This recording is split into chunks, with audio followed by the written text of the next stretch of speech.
Multipliers and start that? Yeah, so I had really set a goal for myself. Being young, by the time I got into real estate, I was like, let's say, early 20s. I said that I would devote 10 years of my life to the success side. And I think, every person and every entrepreneur, men and women particularly understand that. Like, I need to learn how to provide for myself. I'm going to need to learn how to provide for a family at some point when I get married. And so I'm going to put my head down for 10 years.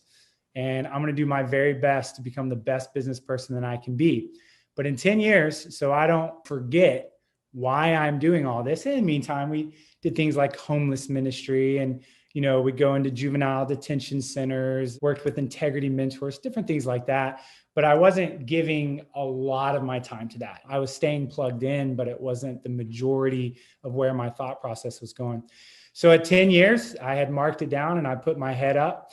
And at that time, I told my buddy, I said, we're going to go and we're going to have coffee every Saturday morning until we figure out how we're going to transition from success over to more significance. And that's what we did. We had coffee for about 9 months. We kicked around, Mitch, all kinds of crazy ideas. And finally, we got a vision for Multipliers. And what we realized was we wanted to lead leaders.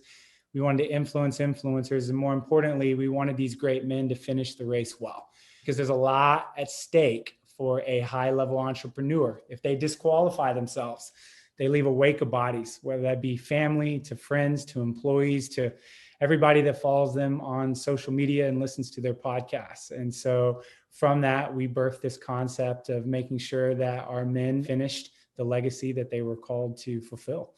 And that's how it began. And so we launched. Wow. So how old is Multipliers? 5 years.